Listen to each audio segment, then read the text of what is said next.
Saudara kaum muslimin rahimakumullah, harta adalah amanat dan akan kita pertanggungjawabkan. Allah melebihkan rizki sebagian kita dari yang lain agar kita saling tolong menolong, bantu membantu. Nabi janjikan, siapa yang meringankan beban saudaranya muslim di dunia, Allah akan meringankan bebannya di akhirat nanti. Sebuah jaminan dari baginda Nabi. Si orang yang kita bantu barangkali tidak bisa membalas, Allah yang akan membalas lewat jalan lain yang tidak pernah kita sangka-sangka.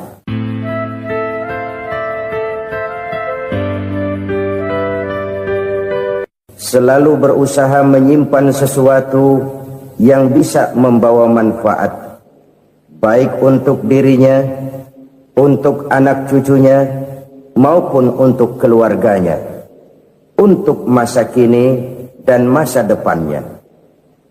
Kadang simpanan itu berbentuk uang, kadang berupa tanah, lain saat berbentuk pabrik, dan lain sebagainya.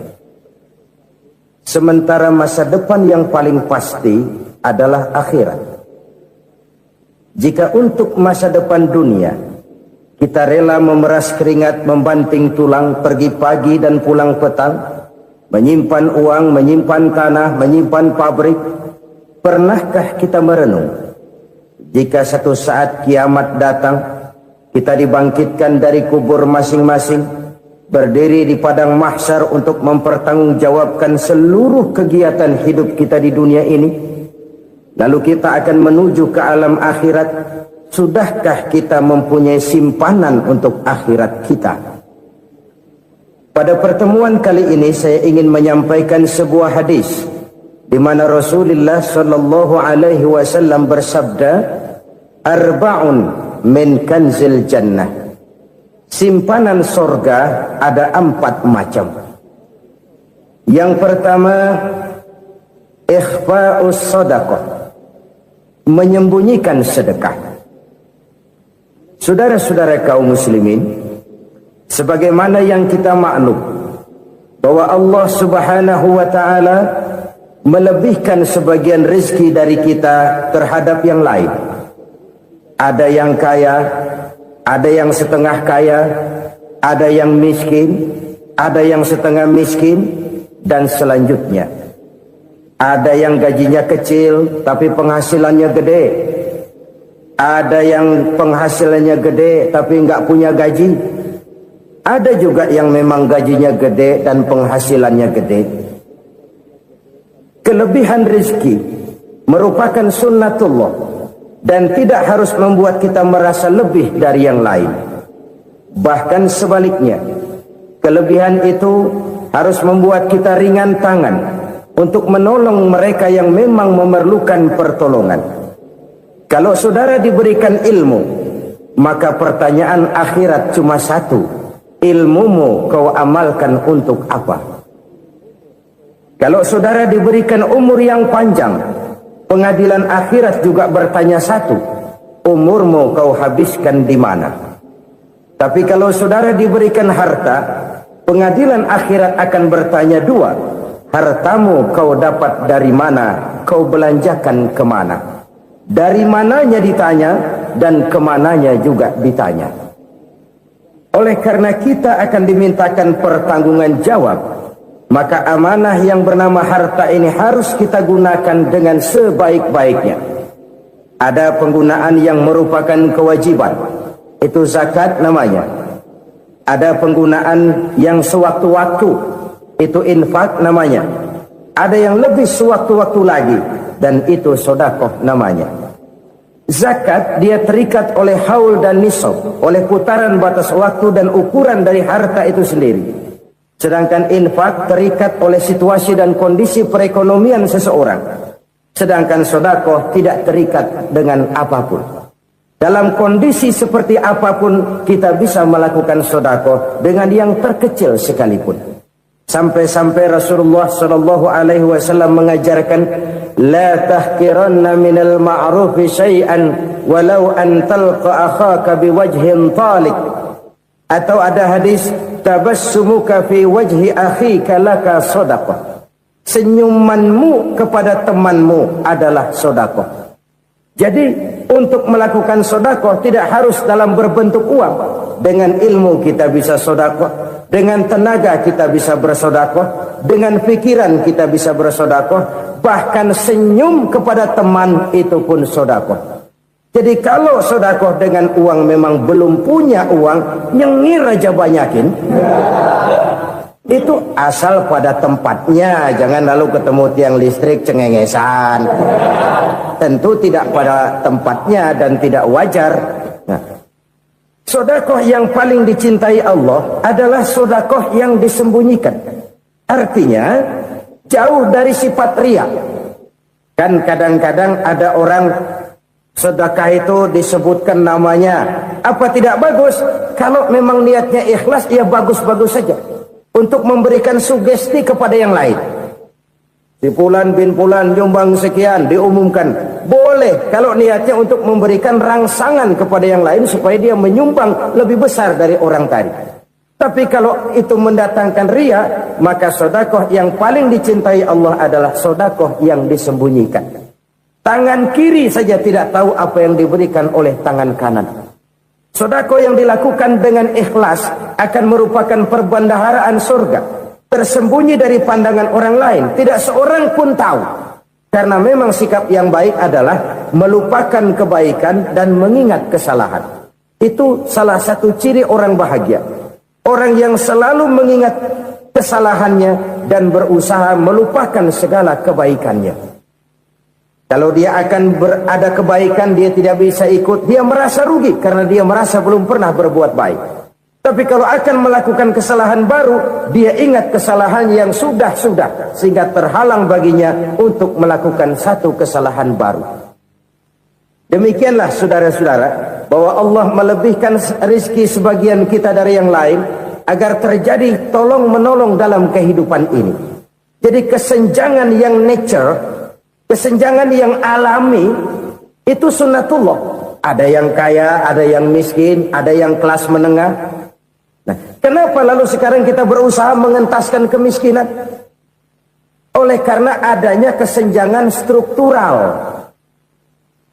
Kalau yang kaya bisa semakin kaya, kenapa yang miskin tidak bisa naik jadi ikut sedikit kaya? Sebab pada dasarnya Islam adalah agama yang sejak turunnya sudah berupaya memerangi kemiskinan. Bahkan dikatakan kemiskinan itu mendekatkan kepada kekufuran. Orang kalau miskin udah dekat banget sama kafir. Gampang menjadi kafir. Berapa banyak saudara-saudara kita yang oleh karena soal perut, oleh karena soal materi, terpaksa meninggalkan dan menanggalkan akidahnya. Menjual petunjuk yang diberikan Allah dengan kesenangan dunia yang cuma sebentar ini. Na'udzubillah, summa na'udzubillah. Jadi makin kita sembunyikan satu sedekah, semakin banyak perbendaharaan kita di surga. Sedekah yang paling dicintai Allah adalah sedekah yang disembunyikan. Malahan ada seorang sufi, dia punya kebiasaan kalau pergi sholat Jumat dia bawa uang, itu uang dia taruh di bawah tikar masjid. Dia niat sedekah kepada siapa saja yang nemuin itu duit. Maksudnya apa? Supaya yang nemuin nggak tahu siapa yang punya duit. Demikian dia saking ingin menyembunyikan sedekahnya. Karena sifat riya itu bisa memakan amal kita sendiri. Riya itu termasuk menyebut-nyebut kebaikan kita. Orang yang suka nepuk dada, sedikit-sedikit ngitungnya kalau nggak gua. Tuh kalau nggak gua tuh. Tuh yang belah situ, kalau nggak gua, kalau nggak gua. Iya, kalau nggak lu kenapa emang? Orang yang suka menepuk jasa. Tuh biasanya memang begitu saudara-saudara. Kalau perang lagi berkecamuk, orang nggak sempat ngaku jadi pahlawan. Tapi begitu perang selesai, yang kagak kenal bedil ngaku pahlawan, mas. Itu sesuatu yang biasa. Oleh karenanya, orang-orang yang ikhlas dalam bersedekah, disembunyikannya sedekah itu, Allah cinta betul. Malahan ada hadis memberikan jaminan, inna sedaqatal mar'il muslimi tazidu fil umri wa tadfa'u mitatas su'i. Sesungguhnya sedekahnya seorang mukmin tazidu fil umri, bisa menambah umur panjang, wa tadfa'u mitata su'i, dan menyelamatkan manusia dari mati secara su'ul khatimah. Jadi siapa yang kepengen panjang umur, banyaklah sedekah. Yang bosan hidup, pelit terus. Sedekah menambah panjang umur dan menyelamatkan manusia dari mati secara su'ul khatimah. Pak, katanya umur itu nggak bisa ditambah, nggak bisa dikurangin. Kapan? Kalau ajal sudah datang. Fa idza jaa ajaluhum la yastakhiruna sa'atan wa la yastaqdimun. Kalau ajal datang tidak bisa dimajukan, tidak bisa dimundurkan. Itu kalau ajal sudah datang. Tidak bisa lagi umur ditambah dikurangi, sudah datang. Tapi kalau belum datang, itu kan haknya Allah. Mau ditambah, mau dikurangi, hak prerogatif Allah. Sebagai pencipta manusia, Allah maha kuasa dan maha mampu. Sedekah ini menambah panjang umur dan menyelamatkan manusia dari mati secara su'ul khatimah. Itu orang mati kan sama ya, kondisinya mati, nggak nafas. Tapi hakikat mati kan lain-lain. Ada yang mati itu husnul khatimah, baik akhirnya. Misalnya lagi ngaji mati, lagi sholat mati, lagi sedekah mati. Ini yang dinamakan dengan husnul khatimah, baik di akhirnya. Sebaliknya ada yang su'ul khatimah, jelek di akhirnya. Ini yang jadi catatan akhir. Lagi nyekek botol, mampus. Lagi banting kartu, modar. Su'ul khatimah, jelek pada akhirnya. Sedekah menyelamatkan manusia dari mati secara su'ul khatimah. Dan kita semua kepengen mendapat husnul khatimah, jauh dari su'ul khatimah. Oleh sebab itu yang bisa menyelamatkan kita dari penyakit itu antara lain adalah sedekah yang disembunyikan, yang dikerjakan dengan ikhlas karena Allah, tidak karena kepengen dipuji orang, tidak karena ingin dikatakan orang pemurah. Sebab orang dermawan itu orang yang memberi tanpa harus diminta. Kalau masih harus diminta, ya belum dermawan namanya, masih harus diminta.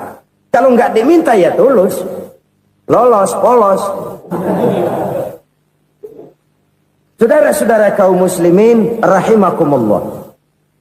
Harta adalah amanat dan akan kita pertanggungjawabkan. Allah melebihkan rizki sebagian kita dari yang lain agar kita saling tolong menolong, bantu membantu. Nabi janjikan siapa yang meringankan beban saudaranya muslim di dunia, Allah akan meringankan bebannya di akhirat nanti. Sebuah jaminan dari baginda Nabi. Si orang yang kita bantu barangkali tidak bisa membalas, Allah yang akan membalas lewat jalan lain yang tidak pernah kita sangka-sangka. Ada orang tanya, Pak, ini ada orang nyumbang masjid sambil marah-marah, bagaimana? Saya bilang sumbangannya aja ambil, marahnya jangan. Marahnya jangan diambil, itu urusan dia. Saudara-saudara kaum muslimin rahimakumullah. Umat Islam ini kan umat yang punya potensi besar.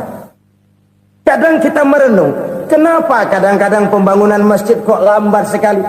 Kalau hotel hari ini peletakan pertama, bulan depan peresmian. Supermarket hari ini peletakan batu pertama, minggu depan peresmian. Tapi kalau sudah yang namanya masjid, kadang-kadang peletakan batu pertama sekaligus jadi batu terakhir. 3 tahun, 4 tahun, campur nebar jalak di jalanan, duit dijaring kayak ikan sepat. Apa tidak ada orang Islam yang kaya? Banyak. Apa tidak ada pengusaha muslim yang jadi konglomerat? Ada.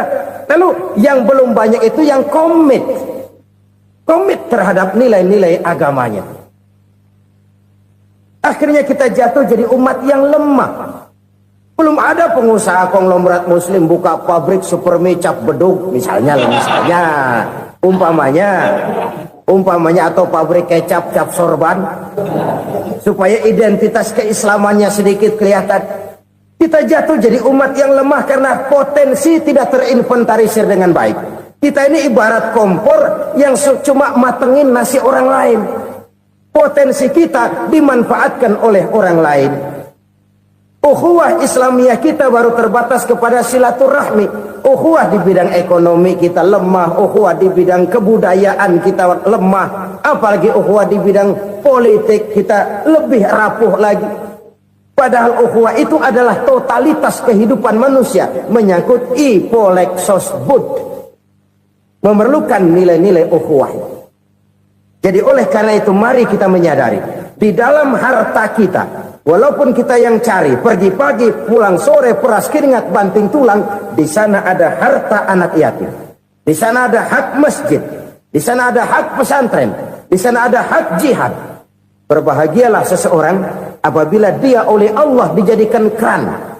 Keran itu menyimpan air, tapi tidak untuk dirinya, tapi disalurkannya kepada mereka yang memang memerlukannya. Saudara-saudara kaum muslimin rahimakumullah, ini yang pertama. Jadi perbendaharaan surga adalah menyembunyikan sedekah. Orang lain nggak tahu, kita pun nggak pernah ngitung-ngitung. Kita anggap lewat begitu saja, padahal itu deposit akhirat. Satu. Yang kedua, perbendaharaan surga itu apa?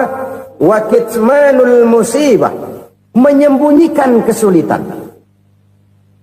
Kadang orang takut menghadapi kesulitan, tapi makin kita merenung, hidup ini kan sebenarnya urusan. Takut sama urusan ya jangan hidup. Tandanya orang hidup itu kalau punya urusan. Urusan melupakan problem, problem sering menimbulkan kesulitan. Kesulitan bukan untuk ditakuti, tapi untuk diatasi dan dicarikan jalan keluarnya. Siapa sih orangnya yang nggak pernah sulit-sulit? Makin tinggi status sosialnya, makin gede urusannya.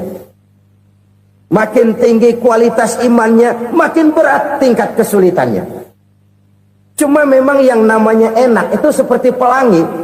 Biang lala itu nggak pernah di atas kepala kita, di atas kepala orang melulu. Lu sih enak lu, kata kita. Dia juga bilang yang enak kan lu. Pelangi itu nggak pernah di atas kepala kita. Kata tukang beca, aduh enak ya naik Mercy. Kata tukang beca, apa yang di dalam mobil Mercy? Aduh enak bener tukang beca, di jok ngeringkuk ngorok pulas bener.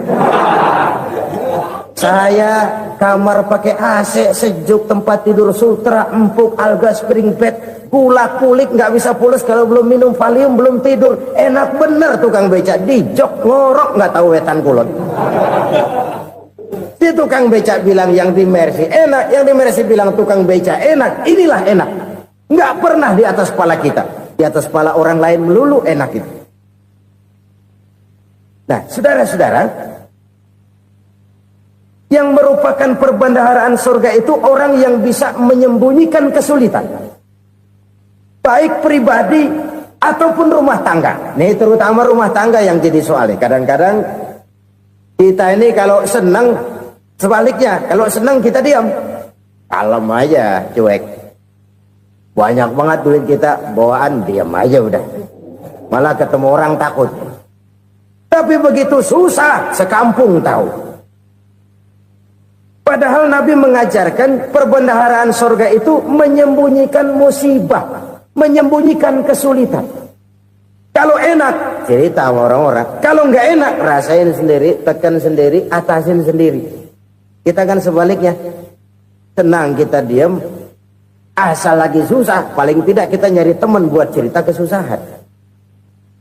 Siapa orangnya yang nggak pernah susah? Cuma soalnya bagaimana kita mengatasi kesusahan itu sendiri. Begitu juga misalnya kalau orang sudah berumah tangga, itu orang tuanya harus menjadi tempat dia cerita yang enak-enak saja. Yang nggak enak rasain berdua, selesaikan berdua, atasin berdua. Jangan dibalik. Asal senang diam, giliran susah saja. Maknya laporan. Terbalik. Bisa menjaga security informasi. Maka nama bayam keluar diam, malah seluitan. Enak amat lo makan daging ayam. Security informasi. Saudara-saudara kaum muslimin rahimakumullah. Ujian yang terberat itu yang pernah diberikan kepada para nabi para rasul, para aulia, para ulama, makin tinggi keimanan, makin berat bentuk kesulitan. Ayo saya kemukakan satu contoh saja. Ada seorang nabi yang kaya, nabi kaya, namanya Nabi Ayub. Iblis kalau orang begini kan keki, ibadahnya rajin, kaya. Nih yang kayak begini susah digodain. Kalau ibadahnya rajin, miskin, kali bisa disogok. Sini imannya mantap, ibadahnya rajin, kaya, nabi lagi. Oh, tapi namanya iblis nggak kurang akal. Laporan, Tuhan, kenapa Les? Ya ini bahasa saya, bahasa Qurannya sih nggak gitu. Itu hambamu yang namanya Ayub, dia rajin ibadah cuma karena dikasih kaya aja. Coba kasih miskin dia, berhenti dia sembahyang. Ah, kamu bisa aja. Saya tahu Ayub itu hambaku yang ikhlas. Saya buktiin Tuhan, silahkan. Dibuktiin lah, iblis turun ke alam ini. Yang mula-mula dia lakukan, dia rusak sawah ladang Nabi Ayub. Dia binasakan binatang ternak Nabi Ayub. Sehingga dalam waktu singkat, jatuhlah Nabi Ayub dari orang paling kaya, jadi orang paling miskin. Beliau masih ibadah di mihrab dalam masjid. Datang iblis. Saudara Ayub, ya. Lagi ngapain? Ibadah. Nyembah Allah, nyembah Allah. Oh, percuma. Kenapa? Tuhan yang ente sembah nih, dia udah bikin miskin ente. Sawah ladang ente hancur lebur, binatang ternak binasa. Sekarang ente jadi orang paling miskin. Ngapain nyembah Tuhan kayak begitu? Tekor. Udah berhenti dah ibadah, berhenti ibadah. Ini iblis sama Tuhan laporannya lain, yang dikerjakan kepada Nabi Ayub juga lain. Benar begitu iblis kata Nabi Ayub? Iya. Sawah ladang saya habis, buras. Binatang ternak saya binasa, binasa. Saya miskin, bangpak. Apa jawab Nabi Ayub? Bukan innalillahi, ya ini hebat. Alhamdulillahillazi a'tani wa akhza minni. Segala puji bagi Allah yang telah memberikan harta kepada saya dan sekarang mengambilnya lagi. Alhamdulillah. Allah yang ngasih, Allah yang ambil. Itu mah urusan Allah. Iblis cuman ibadah jalan terus, sujud lagi Nabi Ayub.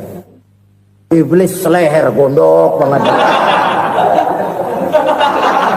Dasar Nabi nggak mempan dia apa-apain. Miskin malah alhamdulillah. Allah yang ngasih, Allah yang ngambil. Jadi kalau kita tidak komit, kita tidak terikat kepada kaya, miskin, senang, susah, apa yang bisa bikin kita susah? Jadikan kekayaan, kemiskinan, jadikan senang, susah sebagai anak buah yang bisa kita atur. Jangan kekayaan ngatur kita, jangan kemiskinan ngatur kita. Kita yang harus mengatur mereka. Senang, susah, kaya, miskin, bahagia, sengsara, jadikan itu anak buah yang bisa kita atur.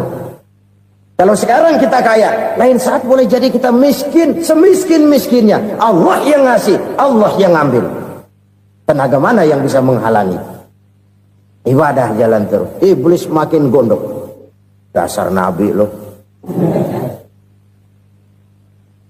Akhirnya apa? Nabi Ayub dikerjain, diberikan penyakit. Demikian fatal penyakitnya. Bayangin, udah miskin sakit. Masya Allah. Miskin sakit. Sakitnya nggak lama, kira-kira 16 tahun. Istrinya 3, 2 mental minta ceraiin. Ngerawatin laki bengek begini. Senang belum tentu, susah udah pasti nih. Cerai aja, cerai dah. Cerai. Tinggal satu Siti Rahmah yang setia menemani beliau. Sesetia-setianya hati perempuan. Satu saat Siti Rahmah bilang, "Bang, iya, abang kan Nabi bang. Lalu, namanya Nabi kan doanya jarang meleset bang. Maksud kamu minta kenapa sih sama Tuhan biar abang sembuh baik dah bang?" Siti Rahmah, iya. Saya sakit berapa tahun sih dah? 16 tahun bang. Sebelum ini saya sehat berapa tahun? Ya kira-kira 60 tahun bang. Nah coba ente banding-bandingin Rahmah. Saya dikasih sehat 60 tahun. dikasih sakit 16 tahun, sudah nggak sabar mau doa kepada Allah minta sembuh. Saya malu kepada Allah. Diuji dengan yang luar biasa seperti ini, tidak mengganggu stabilitas kehambaannya. Dia tetap menghamba kepada Allah Subhanahu wa ta'ala. Saudara-saudara kaum muslimin rahimakumullah, kunci menghadapi kesulitan itu apa? Allah jelaskan dalam satu ayat, wa basyiris sabirin alladzina iza asabathum musibah qalu inna lillahi wa inna ilaihi raji'un. Gembirakan orang-orang yang sabar. Siapa mereka itu? Yang apabila mendapat musibah mereka kembali kepada keyakinan dasar, segalanya dari Allah dan segalanya akan kembali kepada Allah. Ini konsepsi dasar dari sikap muslim dalam menghadapi berbagai kesulitan. Segalanya dari Allah, segalanya akan kembali kepada Allah. Kalau ini sudah kondisi dasarnya, maka kita akan lapang menghadapi kenyataan bagaimanapun pahitnya. Apakah itu namanya miskin, apakah itu namanya sakit, bahkan maut sekalipun. Segalanya dari Allah, segalanya akan kembali kepada Allah. Ini sikap hidup, bukan sekedar ucapan. Kita kadang-kadang menjadikannya sebagai ucapan. Mulutnya sih nggak berhenti, innalillahi wa inna ilaihi raji'un, tapi nangisnya terus gerung-gerungan. Bukan itu, ini kesadaran moral. Kalau segalanya dari Allah, segalanya kembali kepada Allah, kan sebenarnya cuma nunggu giliran. Hari ini saya nyembayangin dia, entah hari apa saya disembayangin orang. Hari ini saya antar dia ke kubur, entah hari apa orang nganterin saya ke kubur. Hari ini saya tahlilkan dia, entah nanti kapan orang tahlilkan saya. Segalanya dari Allah, segalanya akan kembali juga kepada Allah.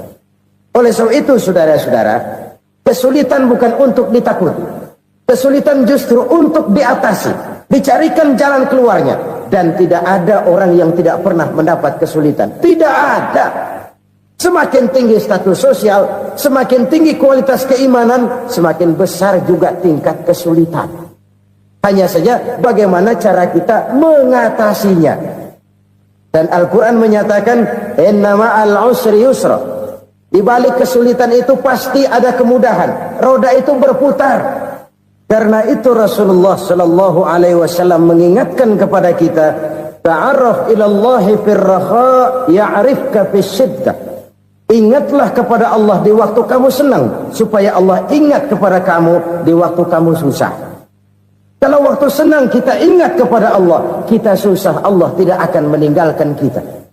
Tapi kalau waktu senang kita jauh dari Allah, sujud tidak sempat, dengan masjid jauh, ketika senang kita lupakan Allah. Nanti begitu kita susah, Allah lupakan kita. Dan itu menyakitkan. Oleh karena itu orang-orang tua kita dulu bilang, kalau lagi sehat ingat-ingat lu bakal sakit nanti. Kalau lagi kaya ingat-ingat satu saat kita bakal jatuh miskin. Bahkan kalau lagi muda ingat-ingat kita bakal tua. Dan yang terpenting, kalau lagi hidup ingat-ingat kita bakal mati. Saudara-saudara kaum muslimin rahimakumullah. Jadi yang kedua yang merupakan perbendaharaan surga, menyembunyikan musibah. Saudara-saudara kaum muslimin rahimakumullah. Hal ketiga yang merupakan perbendaharaan surga adalah wasilatur rahmi. Orang yang suka bersilaturahmi. Sebagaimana yang kita maklum bahwa manusia adalah makhluk yang disebut zon politika. Makhluk sosial yang tidak mungkin hidup sendiri-sendiri. Betapa dan siapapun kita memerlukan orang lain. Bodoh betul manusia kalau tinggal di tengah masyarakat tapi tidak mau bermasyarakat. Merasa hebat sendiri, pinter sendiri, gagah sendiri, kaya sendiri. Mungkin kalau mati juga ngubur sendiri. Jangankan kita di sini. Di sorga saja Nabi Adam waktu sendirian bengong melulu, mondar mandir. Allah tegur dam sepi dam. Jadi ini kalau bahasa saya, iya Tuhan sepi ini nggak ada colek-colekan pisan ini. Diciptakan Siti Hawa baru anteng Nabi Adam. Itu di sorga. Cobalah. Umpamanya saudara tinggal di Jakarta nih. Kayak bener. Apaan aja di Jakarta punya saudara dah. Jembatan Semanggi ambil. Monas, Buntel bawa pulang. Hotel-hotel ambil semua. Cuman tinggal di Jakarta sendirian, apa enaknya? Betapa dan siapapun kita perlu orang lain. Tidak ada seorang pun yang bisa memenuhi kebutuhan hidupnya secara sendiri-sendiri. Nah, Islam telah menyelamatkan manusia dari ras diskriminasi. Mengikat manusia dengan persaudaraan yang berlandaskan kepada akidah. Karena itu dianjurkan bersilaturahmi. Bahkan Nabi menyatakan, man arada ayyubsata lahu fi rizqihi wa yunsa'a fi atharihi falyasil rahimah. Siapa yang kepengen diluaskan rezekinya dan dipanjangkan usianya, banyaklah ia bersilaturahmi. Siapa yang kepengen dimudahkan rezekinya, hendaknya ia banyak bersilaturahmi. Kalau banyak teman, kesulitan kan paling tidak ada tempat cerita. Udah susah, sendirian kita pikirin diri, nggak ada tempat tukar pikiran. Cepet banget sama bengek. Dilawan sendiri.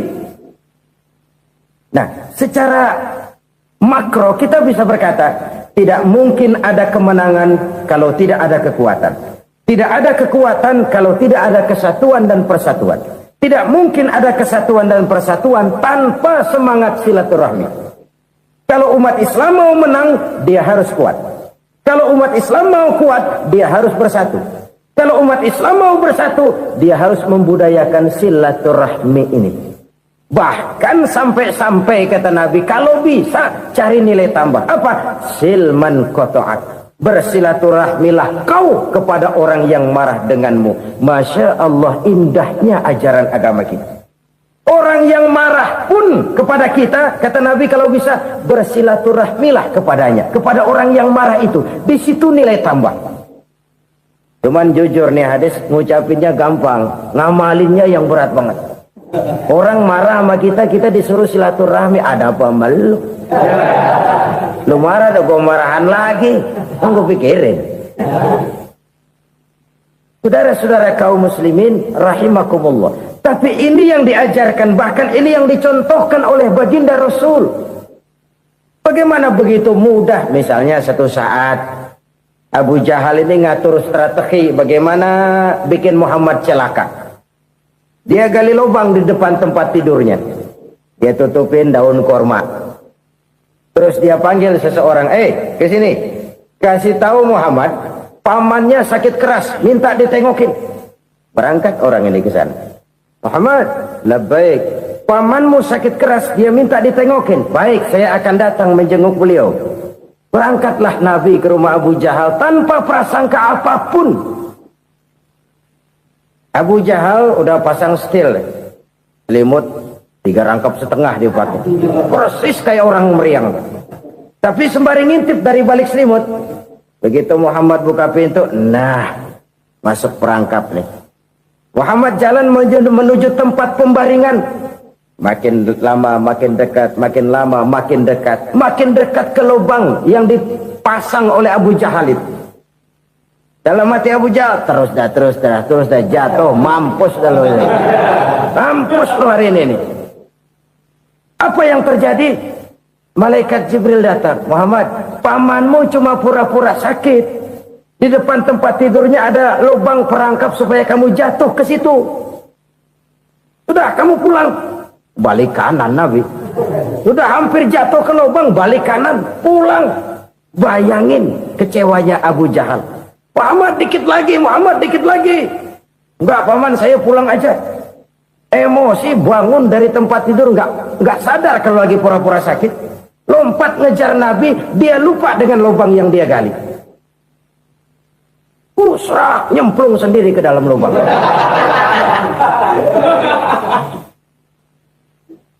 Nabi terus berlalu. Ini terjadi keanehan. Jatuh ke lubang yang dia gali itu sebenarnya nggak terlalu dalam ya, antara 3-4 meteran lah. Tolong saya jatuh ke lubang ini. Datanglah pelayan-pelayannya itu.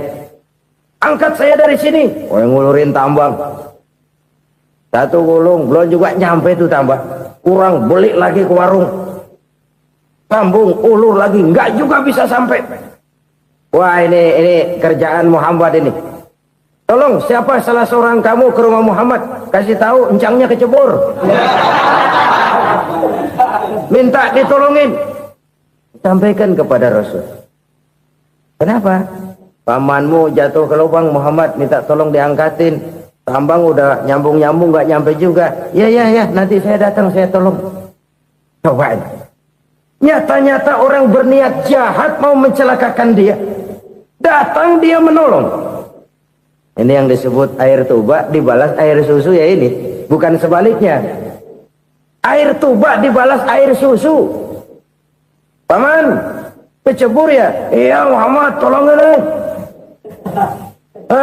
pegang tangan saya. Nabi ulurkan tangannya, nyampe. Dipegang oleh Abu Jahal, diangkat ke atas.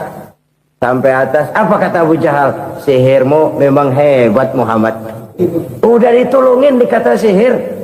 Yang enak kita kemplang kan itu orang begitu. Urusan apa? Tapi inilah akhlak. Kalau bisa kamu bersilaturahmilah dengan orang yang marah kepadamu sekalipun. Orang marah kita tetap baik. So, kalau kita berbuat baik sama orang yang memang baik, rasanya sih biasa-biasa aja. Orang baik kita baik lagi, ya draw aja, belum ada nilai tambah di situ. Baru ada nilai tambah kalau kita bisa berbuat baik kepada orang yang nyakitin kita. Itu namanya kita setingkat di atas dia. Dia sakitin kita, kita berbuat baik sama dia. Dia pelit sama kita, kita baik sama dia. Dia marahin kita, kita deketin dia. Di situ kita punya nilai tambah. Jadi siapa yang ingin diluaskan rezekinya kata Nabi dan dipanjangkan umurnya, hendaklah ia banyak-banyak bersilaturahmi. Sederhana sebenarnya silaturahmi, tapi silaturahmi membangkitkan semangat kesatuan dan persatuan. Kesatuan dan persatuan melahirkan kekuatan. Dalam matematika 1 ditambah 1 pasti 2. Tapi di tengah masyarakat 1 orang takut ditambah 1 orang takut, hasilnya jadi 2 orang setengah berani. Kenapa setengah berani? Karena udah berdua. Tadi pan takut sendirian. Kalau dia kumpul turu-turu takutlah jadi berani.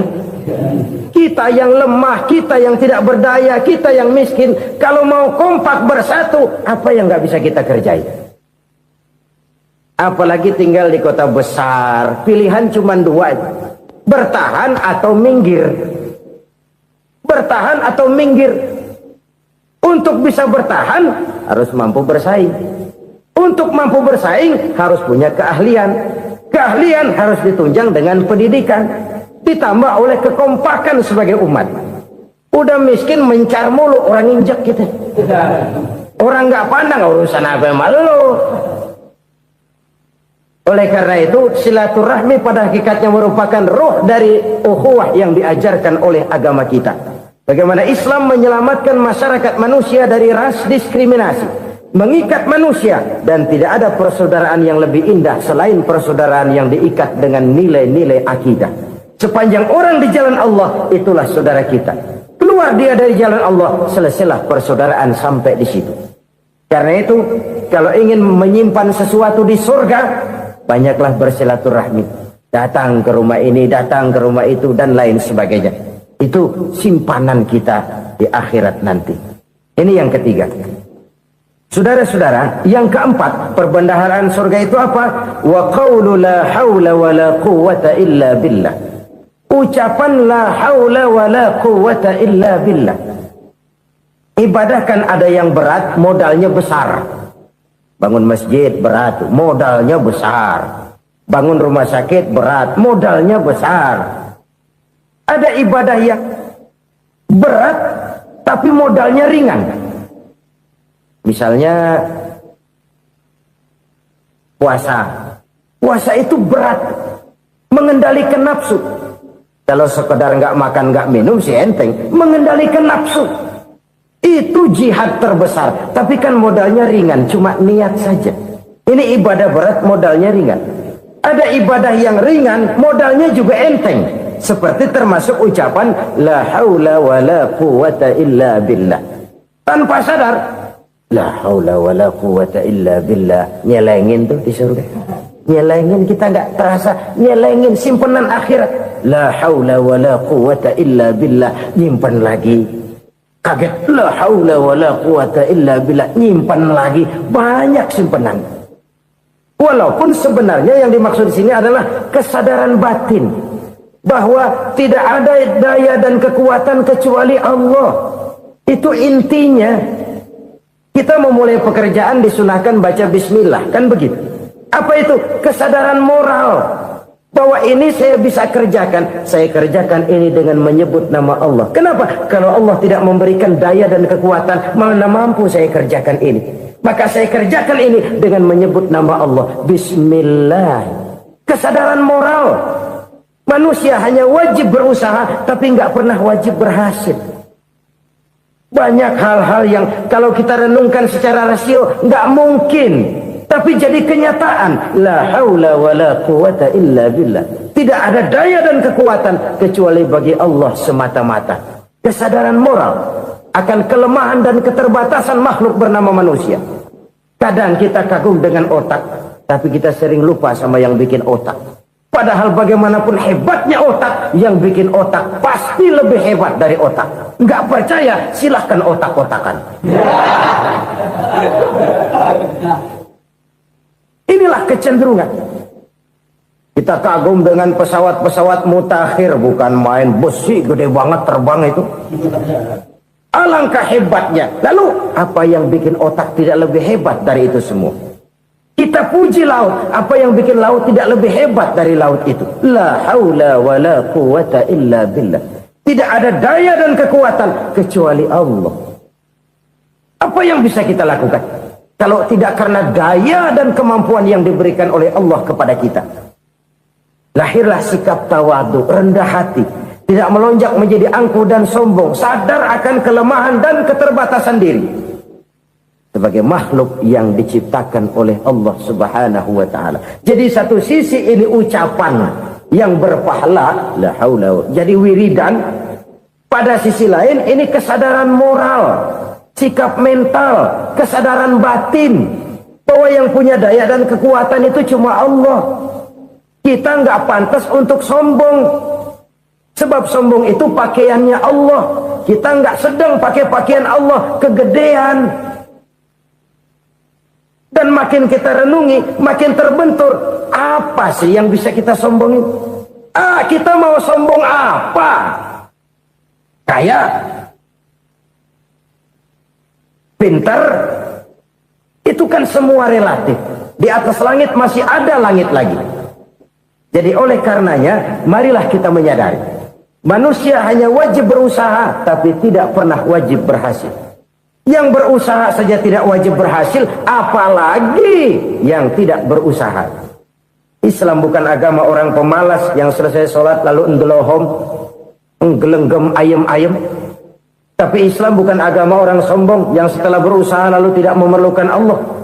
Kita bisa saja bikin proyeksi, tahun sekian kita bakal panen besar menurut perhitungan otak. Tapi ada kejadian lain. Apa? Tikus ngambek. Habis itu dimakanin tikus, panen gagal. Proyeksi rasional gagal oleh tikus-tikus yang ngambek itu. Bisa saja terjadi. Tahun depan kita panen besar, urung. Kenapa? Musim panas panjang. Dan sekarang ini koran-koran bikin berita musim mengalami penyelewengan. Bukan cuma manusia yang nyeleweng sekarang. Musim pakai nyeleweng.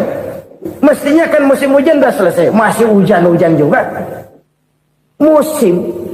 Nah sekarang kita boleh bikin proyeksi, kita bakal panen besar. Tahu-tahu musim panas panjang, sawah retak, air kering. Cari teknokrat yang paling botak, suruh pendekin tuh musim panas.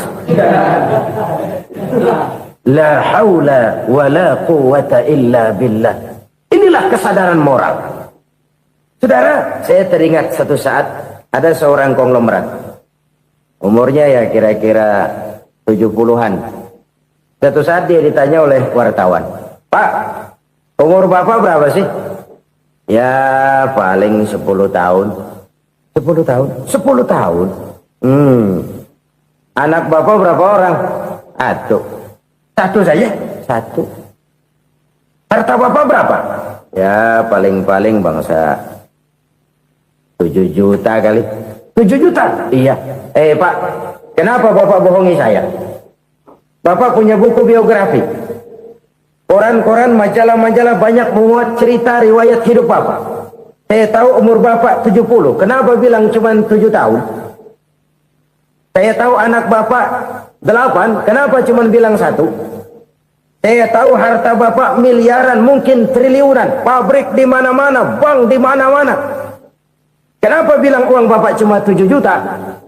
Nah, kata si konglomerat tadi, kamu benar nak, kamu benar.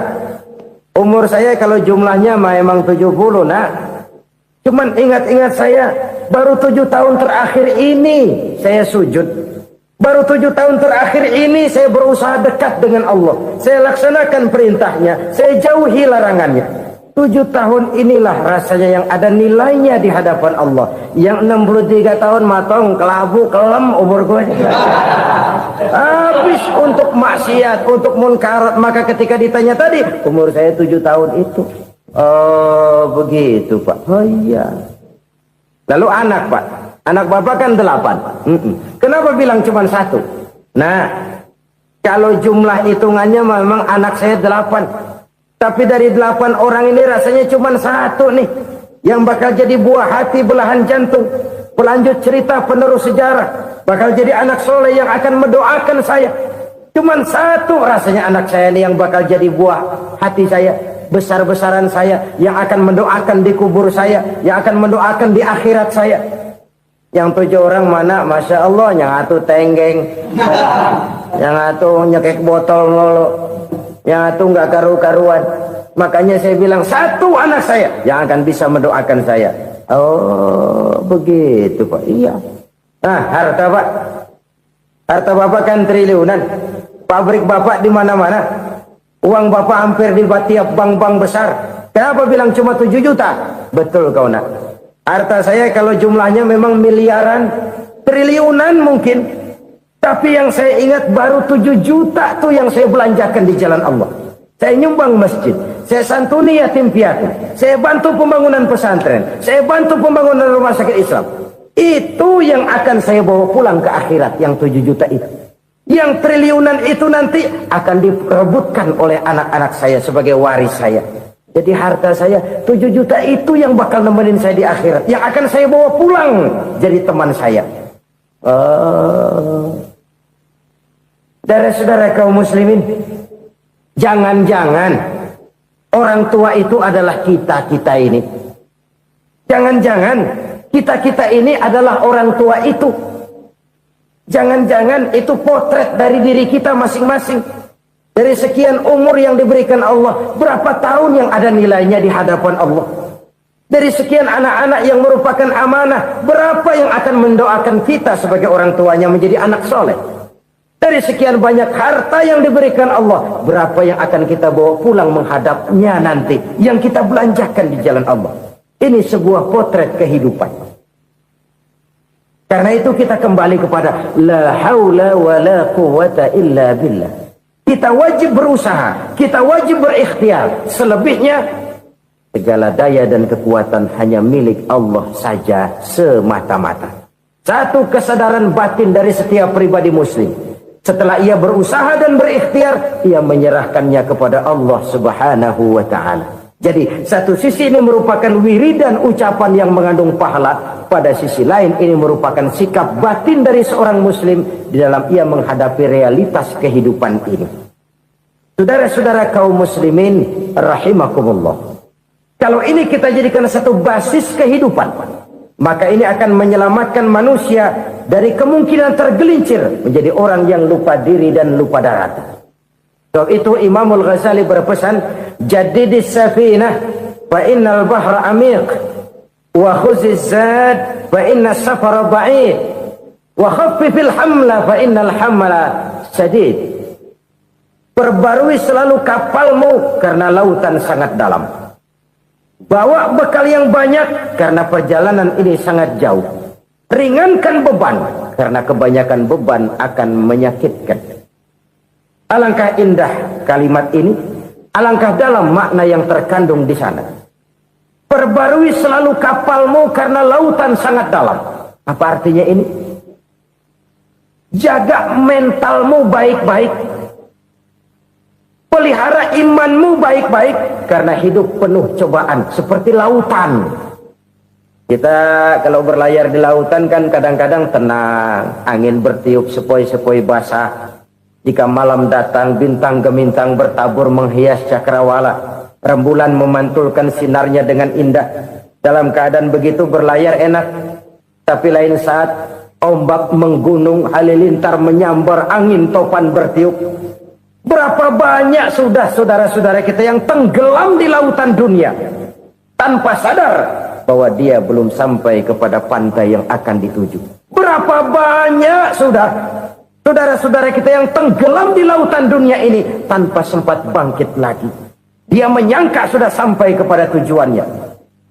Hati-hati kapal jangan sampai bocor karena lautan sangat dalam. Iman ini jaga baik-baik karena hidup penuh dengan ujian. Wa khuzizat fa inna safar ba'id. Bawa bekal yang banyak karena perjalanan sangat jauh. Saudara mau ke Bandung, bawa duit. Saudara mau ke Surabaya, banyakan lagi duitnya. Saudara mau ke Mekah, gepokan, iketan tuh duit nggak lembaran lagi. Makin jauh perjalanan, makin banyak bekal yang harus kita bawa. Kalau saudara dari Jakarta mau ke Surabaya, kagak bawa duit berangkat juga, itu sih bukan berani namanya, nekat. Sampai Surabaya belum tentu, sengsara di jalan udah pasti. Kenapa? Nggak bawa bekal berangkat. Sama juga kita nih, misalnya belum sempat sembahyang, mati. Waduh, berani banget orang. Belum punya bekal, mati. Sengsara di jalan. Atau bekal tidak cukup. Dari Jakarta saudara mau ke Surabaya, bawa duit 500 perak. Paling jauh Cikampek nyampenya itu. Paling jauh itu. Antara jauhnya perjalanan dengan bekal yang saudara bawa tidak seimbang. Hidup ini perjalanan panjang. A walking tour. Dimulai dari alam arwah. Sebelum jasad diciptakan, roh diciptakan lebih dulu. Dari situ pindah ke alam rahim. Dari alam rahim pindah ke alam dunia. Dari alam dunia pindah ke alam barzah. Baru menuju akhirat. Satu perjalanan panjang. Kalau bekal tidak bawa, sengsara di jalan. Bawa bekal yang banyak karena perjalanan ini sangat jauh. Wa khaffifil hamla, ringankan beban karena beban itu cuma akan menyulitkan. Kalau bekal itu sih keperluan, tapi beban nggak kita perluin, cuma ngeberat-beratin. Apa ini beban? Dosa, kecurangan, kebatilan, kezoliman, ketidakadilan, kesewenang-wenangan. Itu akan jadi beban kita di akhirat. Alangkah celakanya, perjalanan panjang, bekal tidak bawa, beban kelewat banyak, alamat sengsara di jalan. Pahala tidak ada, dosa berlipat ganda. Na'udzubillah, summa na'udzubillah. Kalau kita rangkum nasihat Al-Ghazali dengan kisah si konglomerat tadi, kita akan mengambil kesimpulan. Pertama, bekal terbaik dalam menghadapi gejolak kehidupan ini tidak lain adalah iman. Yang kedua, pahala dan dosa. Dua hal kontroversial. Pahala adalah bekal, dosa adalah beban. Tapi kita sekarang kan tidak begitu terangsang kepada yang abstrak. Orang berlomba mencari yang konkret-konkret saja. Yang real. Kalau memang dosa, benjol dong. Kira-kira begitu. Kira-kira begitu. Persis orang Yahudi dulu. Orang Yahudi itu kan pernah minta kepada Nabi Musa. Ya Musa, lan nu'mina laka hatta narallaha jahrah. Musa, kami nggak bakal mau beriman kepada Allah kalau belum kami lihat Allah ada nongkrong di depan kami. Kalau memang Tuhan ada, taruh dong di depan kami. Mau yang konkret-konkret saja. Kalau memang dosa, benjol dong. Kalau memang pahala, berasa dong. Orang terangsang kepada yang real, yang konkret-konkret saja. Karena itu untuk mengejar dosa orang mau bayar, tapi untuk mengejar pahala walaupun tidak bayar orang segan. Ini yang dikatakan oleh Nabi, kamu mengharapkan ke surga tapi kamu berat melaksanakan sesuatu yang bisa membawa kamu ke surga. Kamu ingin jauh dari neraka tapi tiap saat kamu lakukan perbuatan-perbuatan yang justru menjerumuskan kamu ke neraka. Idda'aitum an-najata minan nar wa ramaitum fiha anfusakum. Kamu ingin selamat dari neraka, tapi kamu lemparkan diri kamu ke neraka. Kamu ingin masuk surga, tapi berat sekali kamu melakukan perbuatan-perbuatan yang bisa menyampaikan kamu di surga. Saudara-saudara kaum muslimin rahimakumullah. Jadi hal keempat yang merupakan perbendaharaan surga adalah la haula wa la quwwata illa billah. Satu sisi ini merupakan ucapan yang memperberat timbangan akhirat. Pada sisi lain ini merupakan sikap hidup seorang muslim. Kesadaran batin yang sangat dalam bahwa tidak ada daya dan kekuatan kecuali Allah. Dan itu kita simbolkan pada saat memulai pekerjaan dengan Bismillah. Dengan menyebut nama Allah. Satu kesadaran moral. Saya hanya bisa melakukan ini karena diberikan daya dan kekuatan oleh Allah. Lahirlah sikap tawadu, rendah hati, tidak melonjak menjadi angkuh dan sombong. Saudara kaum muslimin rahimakumullah. Harta adalah amanat dan akan kita pertanggungjawabkan. Allah melebihkan rizki sebagian kita dari yang lain agar kita saling tolong menolong, bantu membantu. Nabi janjikan siapa yang meringankan beban saudaranya muslim di dunia, Allah akan meringankan bebannya di akhirat nanti. Sebuah jaminan dari baginda Nabi. Si orang yang kita bantu barangkali tidak bisa membalas, Allah yang akan membalas lewat jalan lain yang tidak pernah kita sangka-sangka.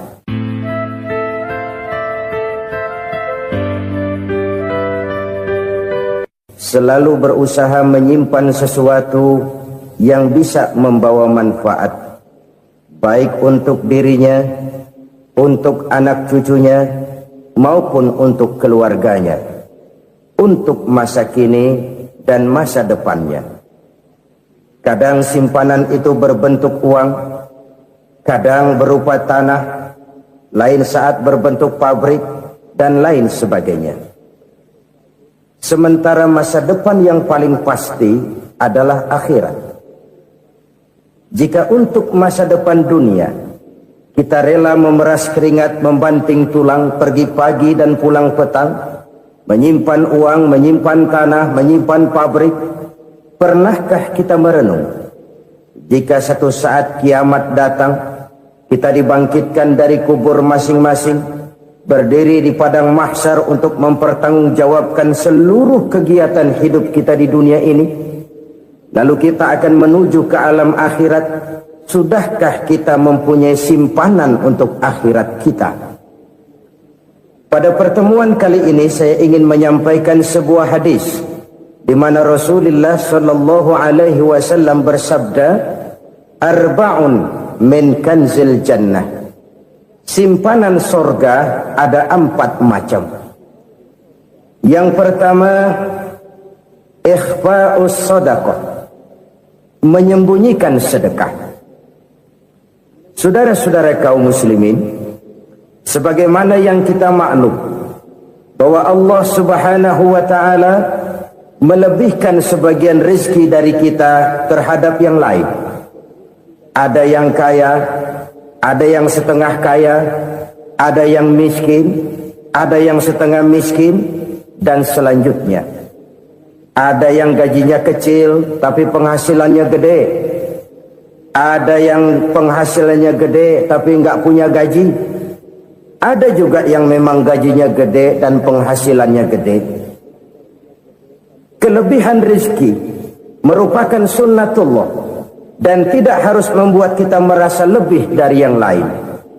Bahkan sebaliknya, kelebihan itu harus membuat kita ringan tangan untuk menolong mereka yang memang memerlukan pertolongan. Kalau saudara diberikan ilmu, maka pertanyaan akhirat cuma satu, ilmumu kau amalkan untuk apa? Kalau saudara diberikan umur yang panjang, Pengadilan akhirat juga bertanya satu, umurmu kau habiskan di mana? Tapi kalau saudara diberikan harta, pengadilan akhirat akan bertanya dua, hartamu kau dapat dari mana, kau belanjakan kemana? Dari mananya ditanya, dan kemananya juga ditanya. Oleh karena kita akan dimintakan pertanggungan jawab, maka amanah yang bernama harta ini harus kita gunakan dengan sebaik-baiknya. Ada penggunaan yang merupakan kewajiban, itu zakat namanya. Ada penggunaan yang sewaktu-waktu, itu infak namanya. Ada yang lebih sewaktu-waktu lagi, dan itu sedekah namanya. Zakat dia terikat oleh haul dan nisab, oleh putaran batas waktu dan ukuran dari harta itu sendiri. Sedangkan infak terikat oleh situasi dan kondisi perekonomian seseorang. Sedangkan sedekah tidak terikat dengan apapun. Dalam kondisi seperti apapun kita bisa melakukan sedekah dengan yang terkecil sekalipun. Sampai-sampai Rasulullah sallallahu alaihi wasallam mengajarkan, la tahqiranna minal ma'rufi syai'an walau an talqa akhaka biwajhin talik. Atau ada hadis, tabassumuka fi wajhi akhika laka shadaqah. Senyumanmu kepada temanmu adalah sedekah. Jadi untuk melakukan sedekah tidak harus dalam berbentuk uang. Dengan ilmu kita bisa sedekah, dengan tenaga kita bisa bersedekah, dengan pikiran kita bisa bersedekah, bahkan senyum kepada teman itu pun sedekah. Jadi kalau sedekah dengan uang memang belum punya uang, nyengir aja banyakin. Itu asal pada tempatnya, jangan lalu ketemu tiang listrik cengengesan. Tentu tidak pada tempatnya dan tidak wajar. Nah, sedekah yang paling dicintai Allah adalah sedekah yang disembunyikan. Artinya jauh dari sifat riya. Kan kadang-kadang ada orang sedekah itu disebutkan namanya. Apa tidak bagus? Kalau memang niatnya ikhlas, ya bagus-bagus saja. Untuk memberikan sugesti kepada yang lain. Si Fulan bin Fulan nyumbang sekian, diumumkan. Boleh kalau niatnya untuk memberikan rangsangan kepada yang lain supaya dia menyumbang lebih besar dari orang tadi. Tapi kalau itu mendatangkan riya, maka sedekah yang paling dicintai Allah adalah sedekah yang disembunyikan. Tangan kiri saja tidak tahu apa yang diberikan oleh tangan kanan. Sedekah yang dilakukan dengan ikhlas akan merupakan perbendaharaan surga, tersembunyi dari pandangan orang lain, tidak seorang pun tahu. Karena memang sikap yang baik adalah melupakan kebaikan dan mengingat kesalahan. Itu salah satu ciri orang bahagia. Orang yang selalu mengingat kesalahannya dan berusaha melupakan segala kebaikannya. Kalau dia akan berada kebaikan, dia tidak bisa ikut, dia merasa rugi karena dia merasa belum pernah berbuat baik. Tapi kalau akan melakukan kesalahan baru, dia ingat kesalahan yang sudah-sudah, sehingga terhalang baginya untuk melakukan satu kesalahan baru. Demikianlah saudara-saudara, bahwa Allah melebihkan rizki sebagian kita dari yang lain, agar terjadi tolong-menolong dalam kehidupan ini. Jadi kesenjangan yang nature, kesenjangan yang alami, itu sunnatullah. Ada yang kaya, ada yang miskin, ada yang kelas menengah. Nah, kenapa lalu sekarang kita berusaha mengentaskan kemiskinan? Oleh karena adanya kesenjangan struktural. Kalau yang kaya bisa semakin kaya, kenapa yang miskin tidak bisa naik jadi ikut sedikit kaya? Sebab pada dasarnya Islam adalah agama yang sejak turunnya sudah berupaya memerangi kemiskinan. Bahkan dikatakan kemiskinan itu mendekatkan kepada kekufuran. Orang kalau miskin udah dekat banget sama kafir. Gampang menjadi kafir. Berapa banyak saudara-saudara kita yang oleh karena soal perut, oleh karena soal materi, terpaksa meninggalkan dan menanggalkan akidahnya. Menjual petunjuk yang diberikan Allah dengan kesenangan dunia yang cuma sebentar ini. Na'udzubillah, thumma na'udzubillah. Jadi makin kita sembunyikan satu sedekah, semakin banyak perbendaharaan kita di surga. Sedekah yang paling dicintai Allah adalah sedekah yang disembunyikan. Malahan ada seorang sufi, dia punya kebiasaan kalau pergi sholat Jumat dia bawa uang, itu uang dia taruh di bawah tikar masjid. Dia niat sedekah kepada siapa saja yang nemuin itu duit. Maksudnya apa? Supaya yang nemuin nggak tahu siapa yang punya duit. Demikian dia saking ingin menyembunyikan sedekahnya. Karena sifat riya itu bisa memakan amal kita sendiri. Riya itu termasuk menyebut-nyebut kebaikan kita. Orang yang suka nepuk dada, sedikit-sedikit ngitungnya kalau enggak gua. Tuh kalau enggak gua tuh. Tuh yang belah situ, kalau enggak gua, kalau enggak gua. Iya, kalau enggak lu kenapa emang? Orang yang suka menepuk jasad. Tuh biasanya memang begitu, saudara-saudara. Kalau perang lagi berkecamuk, orang enggak sempat ngaku jadi pahlawan. Tapi begitu perang selesai, yang kagak kenal bedil ngaku pahlawan, mas. Itu sesuatu yang biasa. Oleh karenanya, orang-orang yang ikhlas dalam bersedekah, disembunyikannya sedekah itu, Allah cinta betul. Malahan ada hadis memberikan jaminan, inna sedaqatal mar'il muslimi tazidu fil umri wa tadfa'u mitatas su'i.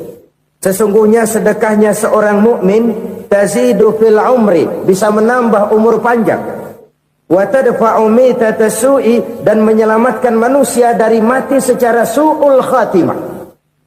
Jadi siapa yang kepengen panjang umur, banyaklah sedekah. Yang bosan hidup, pelit terus. Sedekah menambah panjang umur dan menyelamatkan manusia dari mati secara su'ul khatimah. Pak, katanya umur itu nggak bisa ditambah, nggak bisa dikurangin. Kapan? Kalau ajal sudah datang. Fa idza jaa ajaluhum la yastakhiruna sa'atan wa la yastakdimun. Kalau ajal datang tidak bisa dimajukan, tidak bisa dimundurkan. Itu kalau ajal sudah datang. Tidak bisa lagi umur ditambah dikurangi, sudah datang. Tapi kalau belum datang, itu kan haknya Allah. Mau ditambah, mau dikurangi, hak prerogatif Allah.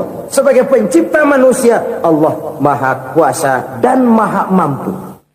Sedekah ini menambah panjang umur dan menyelamatkan manusia dari mati secara su'ul khatimah. Itu orang mati kan sama ya, kondisinya mati, nggak nafas. Tapi hakikat mati kan lain-lain. Ada yang mati itu husnul khatimah, baik akhirnya. Misalnya lagi ngaji mati, lagi sholat mati, lagi sedekah mati. Ini yang dinamakan dengan husnul khatimah, baik di akhirnya. Sebaliknya ada yang su'ul khatimah, jelek di akhirnya. Ini yang jadi catatan akhir. Lagi nyekek botol, mampus. Lagi banting kartu, modar.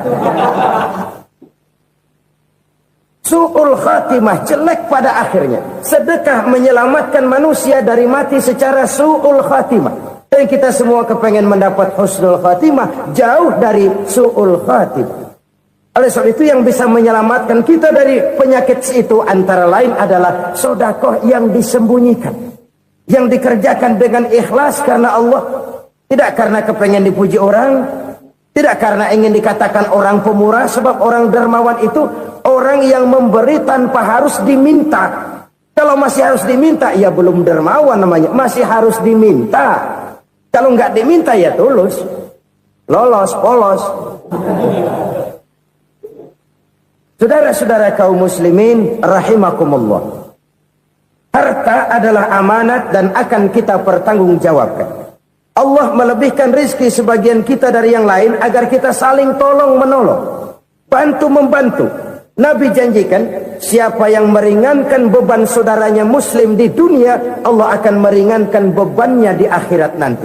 Sebuah jaminan dari baginda Nabi.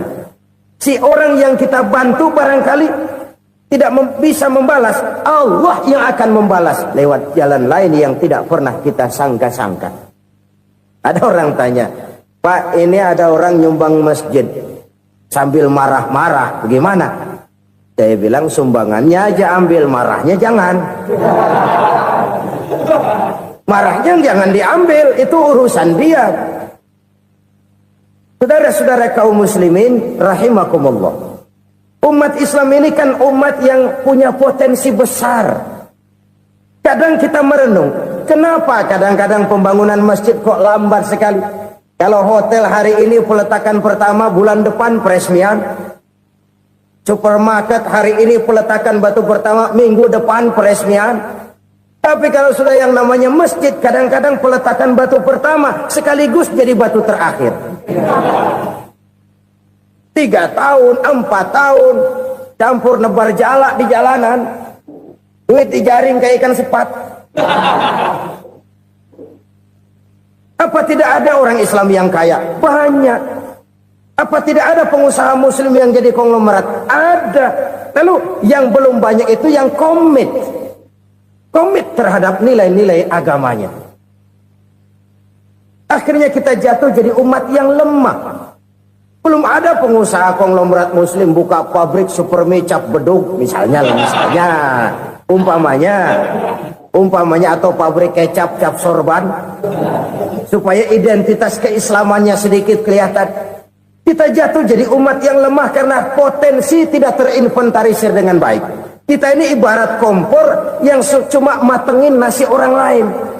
Potensi kita dimanfaatkan oleh orang lain. Ukhuwah Islamiyah kita baru terbatas kepada silaturahmi. Ukhuwah di bidang ekonomi kita lemah. Ukhuwah di bidang kebudayaan kita lemah. Apalagi ukhuwah di bidang politik kita lebih rapuh lagi. Padahal ukhuwah itu adalah totalitas kehidupan manusia. Menyangkut ipoleksos bud. Memerlukan nilai-nilai ukhuwah. Jadi oleh karena itu mari kita menyadari.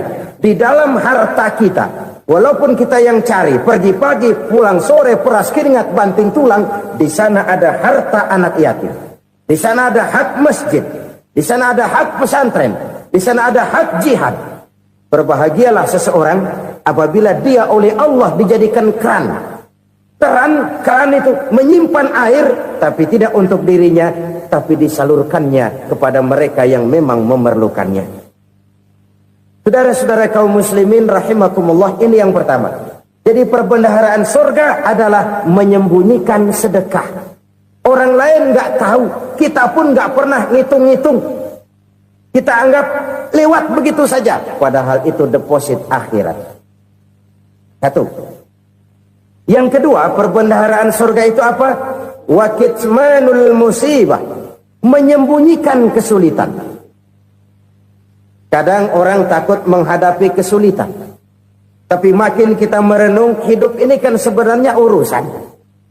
Takut sama urusan ya jangan hidup.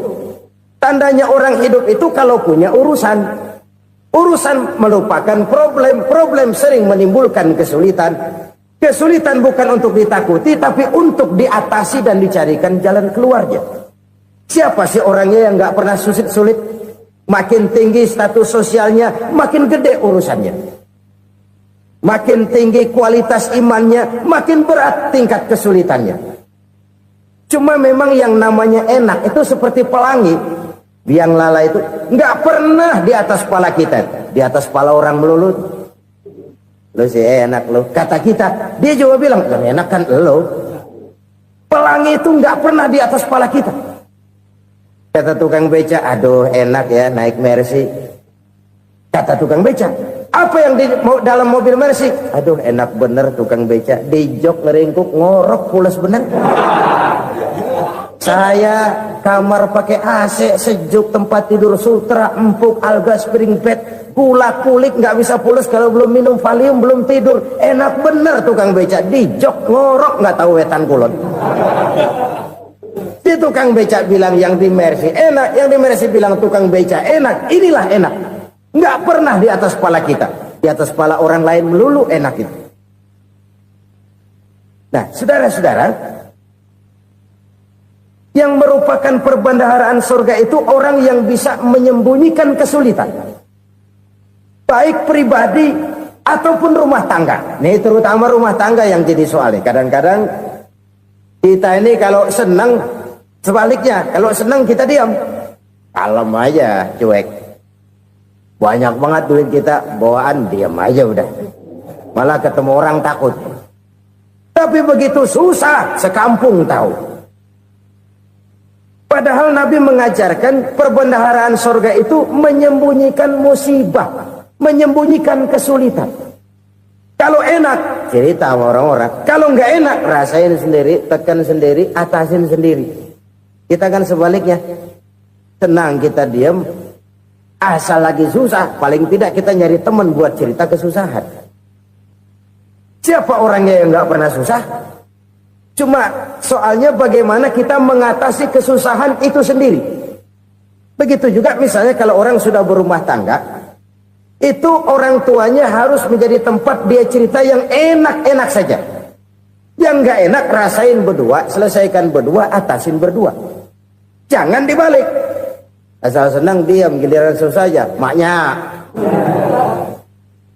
laporan. Terbalik, bisa menjaga security informasi. Maka nama bayam keluar diam, malah seluitan. Enak amat lo makan daging ayam. Security informasi. Saudara-saudara kaum muslimin rahimakumullah. Ujian yang terberat itu yang pernah diberikan kepada para nabi, para rasul, para aulia, para ulama. Makin tinggi keimanan, makin berat bentuk kesulitan. Ayo saya kemukakan satu contoh saja. Ada seorang nabi yang kaya, nabi kaya, namanya Nabi Ayub. Iblis kalau orang begini kan keki, ibadahnya rajin, kaya. Nih yang kayak begini susah digodain. Kalau ibadahnya rajin, miskin, kali bisa disogok. Sini imannya mantap, ibadahnya rajin, kaya, nabi lagi. Oh, tapi namanya iblis nggak kurang akal. Laporan, Tuhan, kenapa iblis? Ya ini bahasa saya, bahasa Qurannya sih nggak gitu. Itu hambamu yang namanya Ayub, dia rajin ibadah cuma karena dikasih kaya aja. Coba kasih miskin dia, berhenti dia sembahyang. Ah, kamu bisa aja. Saya tahu Ayub itu hambaku yang ikhlas. Saya buktiin Tuhan, silahkan. Dibuktiin lah, iblis turun ke alamin. Yang mula-mula dia lakukan, dia rusak sawah ladang Nabi Ayub. Dia binasakan binatang ternak Nabi Ayub. Sehingga dalam waktu singkat, jatuhlah Nabi Ayub dari orang paling kaya, jadi orang paling miskin. Beliau masih ibadah di mihrab dalam masjid. Datang iblis. Saudara Ayub, ya. Lagi ngapain? Ibadah. Nyembah Allah, nyembah Allah. Oh, percuma. Kenapa? Tuhan yang ente sembah nih, dia udah bikin miskin ente. Sawah ladang ente hancur lebur, binatang ternak binasa. Sekarang ente jadi orang paling miskin. Ngapain nyembah Tuhan kayak begitu? Tekor. Udah berhenti dah ibadah, berhenti ibadah. Ini iblis sama Tuhan laporannya lain, yang dikerjakan kepada Nabi Ayub juga lain. Benar begitu iblis kata Nabi Ayub? Iya, sawah ladang saya habis, buras. Binatang ternak saya binasa, binasa. Saya miskin, bangpak. Apa jawab Nabi Ayub? Bukan innalillahi, ya ini hebat. Alhamdulillahillazi a'tani wa akhza minni. Segala puji bagi Allah yang telah memberikan harta kepada saya dan sekarang mengambilnya lagi. Alhamdulillah. Allah yang ngasih, Allah yang ambil. Itu mah urusan Allah. Iblis cuman ibadah jalan terus, sujud lagi Nabi Ayub. Iblis seleher gondok banget. Dasar Nabi nggak mempan dia apa-apain. Miskin malah alhamdulillah. Allah yang ngasih, Allah yang ngambil. Jadi kalau kita tidak komit, kita tidak terikat kepada kaya, miskin, senang, susah, apa yang bisa bikin kita susah? Jadikan kekayaan, kemiskinan, jadikan senang, susah sebagai anak buah yang bisa kita atur. Jangan kekayaan ngatur kita, jangan kemiskinan ngatur kita. Kita yang harus mengatur mereka. Senang, susah, kaya, miskin, bahagia, sengsara, jadikan itu anak buah yang bisa kita atur.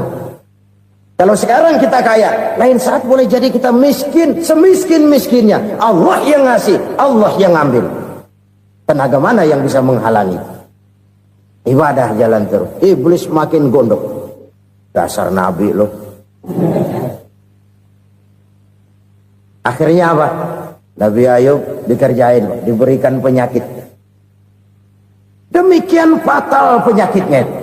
Bayangin, udah miskin, sakit. Masya Allah. Miskin, sakit. Sakitnya nggak lama, kira-kira 16 tahun. Istrinya 3, 2 mental minta ceraiin. Ngerawatin laki bengek begini. Senang belum tentu, susah udah pasti nih. Cerai aja, cerai dah. Cerai. Tinggal satu Siti Rahmah yang setia menemani beliau. Sesetia-setianya hati perempuan. Satu saat Siti Rahmah bilang, "Bang, iya, abang kan Nabi, Bang. Lalu, namanya Nabi kan doanya jarang meleset, Bang. Maksud kamu minta kenapa sih sama Tuhan biar abang sembuh baik dah, Bang?" Siti Rahmah, "Iya. Saya sakit berapa tahun sih dah? 16 tahun, Bang. Sebelum ini saya sehat berapa tahun? Ya kira-kira 60 tahun, Bang. Nah, coba ente banding-bandingin, Rahmah. Saya dikasih sehat 60 tahun, dikasih sakit 16 tahun. Sudah nggak sabar mau doa kepada Allah minta sembuh. Saya malu kepada Allah. Diuji dengan yang luar biasa seperti ini, tidak mengganggu stabilitas kehambaannya. Dia tetap menghamba kepada Allah Subhanahu wa ta'ala. Saudara-saudara kaum muslimin rahimakumullah. Kunci menghadapi kesulitan itu apa? Allah jelaskan dalam satu ayat, wa basyiris sabirin alladzina iza asabathum musibah qalu inna lillahi wa inna ilaihi raji'un. Gembirakan orang-orang yang sabar. Siapa mereka itu? Yang apabila mendapat musibah mereka kembali kepada keyakinan dasar. Segalanya dari Allah dan segalanya akan kembali kepada Allah. Ini konsepsi dasar dari sikap muslim dalam menghadapi berbagai kesulitan. Segalanya dari Allah, segalanya akan kembali kepada Allah. Kalau ini sudah kondisi dasarnya, maka kita akan lapang menghadapi kenyataan bagaimanapun pahitnya. Apakah itu namanya miskin, apakah itu namanya sakit, bahkan maut sekalipun. Maut sekalipun. Segalanya dari Allah, segalanya akan kembali kepada Allah. Ini sikap hidup, bukan sekedar ucapan. Kita kadang-kadang menjadikannya sebagai ucapan. Mulutnya sehingga berhenti, innalillahi wa inna ilaihi raji'un, tapi nangisnya terus gerung-gerungan. Bukan itu, ini kesadaran moral. Kalau segalanya dari Allah, segalanya kembali kepada Allah, kan sebenarnya cuma nunggu giliran. Hari ini saya nyembayangin dia, entah hari apa saya disembayangin orang. Hari ini saya antar dia ke kubur, entah hari apa orang nganterin saya ke kubur.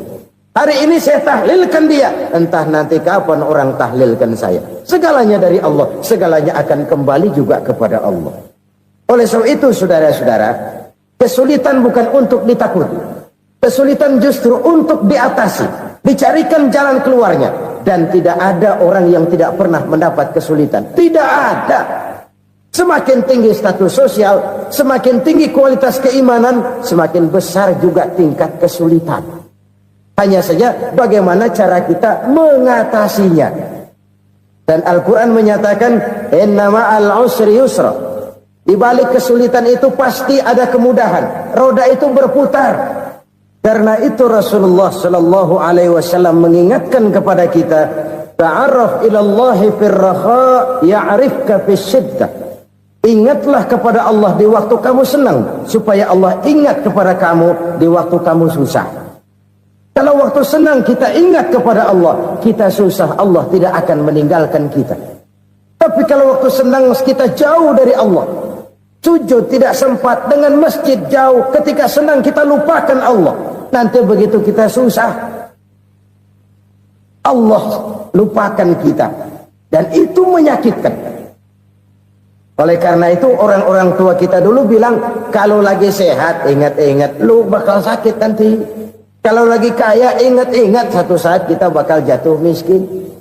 Bahkan kalau lagi muda, ingat-ingat kita bakal tua. Dan yang terpenting, kalau lagi hidup, ingat-ingat kita bakal mati. Saudara-saudara kaum muslimin rahimakumullah. Jadi yang kedua yang merupakan perbendaharaan surga, menyembunyikan musibah. Saudara kaum muslimin rahimakumullah. Harta adalah amanat dan akan kita pertanggungjawabkan. Allah melebihkan rizki sebagian kita dari yang lain agar kita saling tolong menolong, bantu membantu. Nabi janjikan, siapa yang meringankan beban saudaranya muslim di dunia, Allah akan meringankan bebannya di akhirat nanti. Sebuah jaminan dari baginda Nabi. Si orang yang kita bantu barangkali tidak bisa membalas, Allah yang akan membalas lewat jalan lain yang tidak pernah kita sangka-sangka.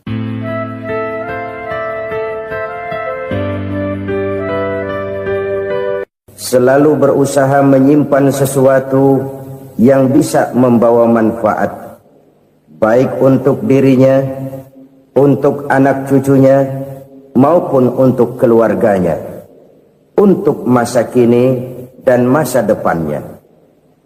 Kadang simpanan itu berbentuk uang, kadang berupa tanah, lain saat berbentuk pabrik, dan lain sebagainya. Sementara masa depan yang paling pasti adalah akhirat. Jika untuk masa depan dunia kita rela memeras keringat, membanting tulang, pergi pagi dan pulang petang, menyimpan uang, menyimpan tanah, menyimpan pabrik, pernahkah kita merenung jika satu saat kiamat datang, kita dibangkitkan dari kubur masing-masing, berdiri di padang mahsyar untuk mempertanggungjawabkan seluruh kegiatan hidup kita di dunia ini? Lalu kita akan menuju ke alam akhirat. Sudahkah kita mempunyai simpanan untuk akhirat kita? Pada pertemuan kali ini saya ingin menyampaikan sebuah hadis di mana Rasulullah sallallahu alaihi wasallam bersabda, "Arba'un min kanzil jannah."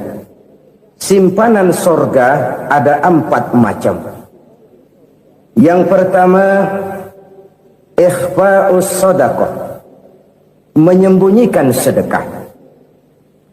Saudara-saudara kaum muslimin, sebagaimana yang kita maklum bahwa Allah Subhanahu wa taala melebihkan sebagian rezeki dari kita terhadap yang lain. Ada yang kaya, ada yang setengah kaya, ada yang miskin, ada yang setengah miskin, dan selanjutnya. Ada yang gajinya kecil tapi penghasilannya gede. Ada yang penghasilannya gede tapi nggak punya gaji. Ada juga yang memang gajinya gede dan penghasilannya gede. Kelebihan rezeki merupakan sunnatullah dan tidak harus membuat kita merasa lebih dari yang lain. Bahkan sebaliknya, kelebihan itu harus membuat kita ringan tangan untuk menolong mereka yang memang memerlukan pertolongan. Kalau saudara diberikan ilmu, maka pertanyaan akhirat cuma satu: ilmumu kau amalkan untuk apa? Kalau saudara diberikan umur yang panjang, pengadilan akhirat juga bertanya satu: umurmu kau habiskan di mana? Tapi kalau saudara diberikan harta, pengadilan akhirat akan bertanya dua: hartamu kau dapat dari mana, kau belanjakan kemana? Dari mananya ditanya, dan kemananya juga ditanya. Oleh karena kita akan dimintakan pertanggungan jawab, maka amanah yang bernama harta ini harus kita gunakan dengan sebaik-baiknya. Ada penggunaan yang merupakan kewajiban, itu zakat namanya. Ada penggunaan yang sewaktu-waktu, itu infak namanya. Ada yang lebih sewaktu-waktu lagi, dan itu sedekah namanya. Zakat dia terikat oleh haul dan nisab, oleh putaran batas waktu dan ukuran dari harta itu sendiri. Sedangkan infak terikat oleh situasi dan kondisi perekonomian seseorang. Sedangkan sedekah tidak terikat dengan apapun. Dalam kondisi seperti apapun kita bisa melakukan sedekah dengan yang terkecil sekalipun. Sampai-sampai Rasulullah sallallahu alaihi wasallam mengajarkan, la tahqiranna minal ma'rufi syai'an walau an talqa akhaka biwajhin talik. Atau ada hadis, tabassumuka fi wajhi akhika laka shadaqah. Senyumanmu kepada temanmu adalah sedekah. Jadi untuk melakukan sedekah tidak harus dalam berbentuk uang. Dengan ilmu kita bisa sedekah, dengan tenaga kita bisa bersedekah, dengan pikiran kita bisa bersedekah, bahkan senyum kepada teman itu pun sedekah. Jadi kalau sedekah dengan uang memang belum punya uang, nyengir aja banyakin. Itu asal pada tempatnya, jangan lalu ketemu tiang listrik cengengesan. Tentu tidak pada tempatnya dan tidak wajar.